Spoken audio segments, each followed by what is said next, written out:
Gabriel. Gabriel doesn't protect humanity. She believes we haven't earned it. In Constantine, Gabriel isn't the gentle messenger from Sunday school. She's a half-breed angel with a terrifying agenda. She watches humanity suffer and thinks that's the point. Suffering purifies. Pain creates faith, and if humans won't suffer enough on their own, she'll help. Gabriel is immortal. Bullets don't touch her. Blades shatter against her skin. She can strip other angels of their wings with her bare hands. Demons fear her. Half-breeds run from her shadow. Her plan was simple. Bring Mammon, son of Satan, into the world. Unleash hell on earth. Let humanity burn until the survivors are worthy of God's love. She nearly succeeded. It took divine intervention, a literal damnation, and redemption in the same moment. To stop her, Gabriel is what happens when an angel decides humanity needs tough love, and her definition of tough involves hellfire. Castiel. Castiel was built for heaven's wars, and he's disturbingly good at his job. In Supernatural, angels aren't guardians. They're soldiers in an eternal army, and Castiel is one of their most effective weapons. He pulled Dean Winchester out of hell by walking through demons like they were paper. His touch kills. His presence cracks reality. He can teleport across dimensions, manipulate time, and resurrect the dead.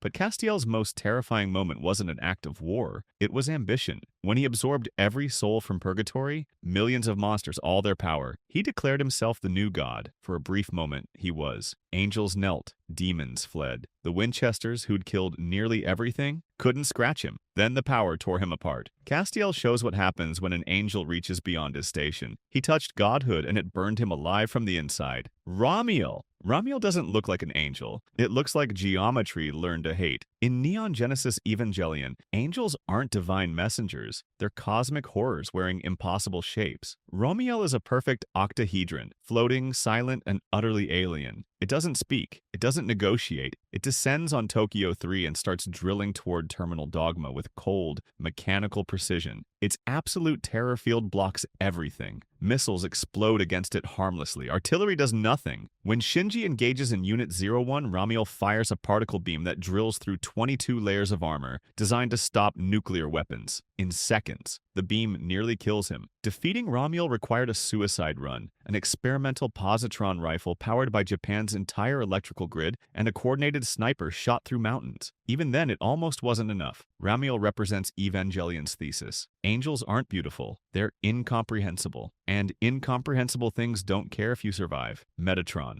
Metatron doesn't deliver messages from God. He is God's voice given form. In religious tradition and supernatural alike, Metatron holds a unique position. He was once human, the prophet Enoch, who walked so faithfully that God transformed him into heaven's chancellor and scribe. He doesn't have the raw combat power of other archangels. He doesn't need it. When Metatron speaks, angels obey as if God himself commanded, because functionally, he did. Metatron's authority is his power. He cast every angel out of heaven with a single spell. Thousands of divine beings fell to earth because Metatron decided they should. He rewrote the angel tablet, heaven's source code, to serve his own agenda. He manipulated archangels, deceived prophets, and nearly reshaped the cosmos according to his vision. Metatron proves that authority can be more devastating than strength. The right words, spoken with enough weight, reshape reality. Samael. Samael's job is death, and in thousands of years he's never once failed to collect. His name means poison of God, or venom of God. Across Jewish mysticism, Gnostic texts, Talmudic literature, and games like Shin Megami Tensei, Samael appears as the angel of death, not a warrior who kills, but the concept of ending given form. He doesn't fight enemies, he concludes them. Other archangels lead armies. Samael walks alone because his domain belongs to no one else. Even Michael, even Gabriel, even the highest seraphs step aside when Samael comes to collect. His power isn't measured in destroyed cities or shattered armies. It's measured in inevitability. Everything ends. Everyone dies. And when that moment comes, Samael is there. Not because he's cruel, because that's his purpose.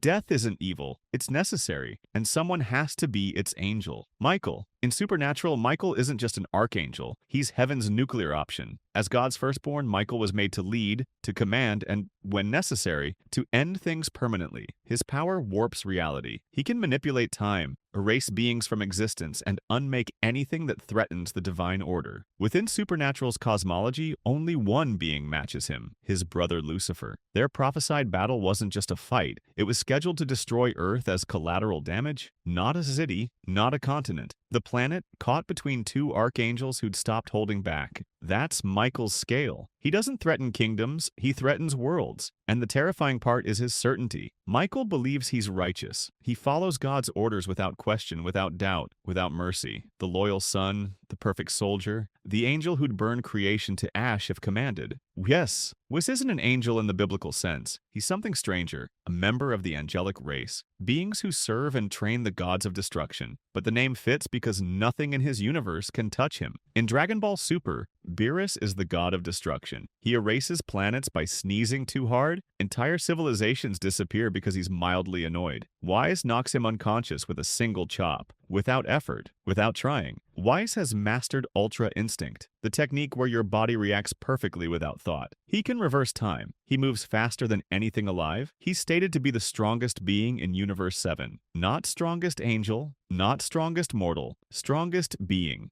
gods included. But Whis doesn't fight. He trains. He observes. He eats sushi and comments on battles like they're entertainment. That's what makes him terrifying. He could end anything. He chooses not to, because nothing has ever made him try. Michael Demiurgos. Michael Demiurgos doesn't fight. He doesn't need to. He is the power that makes creation possible. In DC Comics, Michael is one of only two beings created directly by the Presence, the Abrahamic god of the Vertigo universe. He wields the Dunamis Demiurgos, unlimited creative energy, the raw fuel of existence itself. Every universe exists because Michael's power sustains it. Every atom vibrates because his energy fuels it. Cosmic entities, universal abstracts, entire pantheons, all of them run on what Michael provides. He's not a warrior. He's a foundation. When he acts, he doesn't destroy enemies. He reshapes existence. His power is generation, not violence. Creation, not conquest. But Michael's power has one limit. He can generate infinite energy, but he can't shape it. He can't direct it into form, into meaning, into will. For that, he needs his brother, Lucifer Morningstar. Lucifer has will. Michael has power. Together,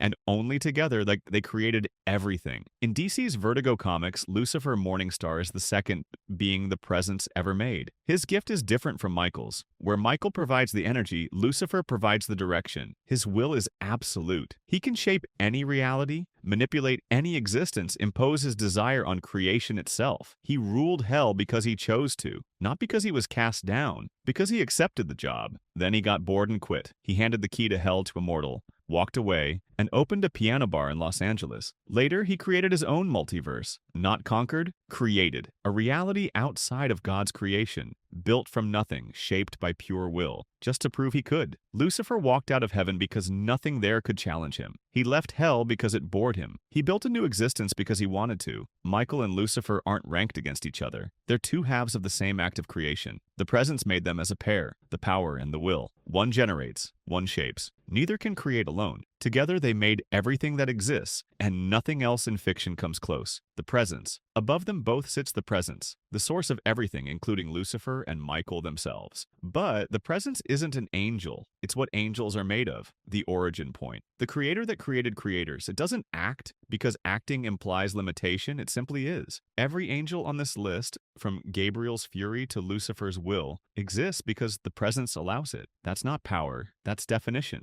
And that's where the list ends. If you want more explorations like this, subscribe and turn on notifications.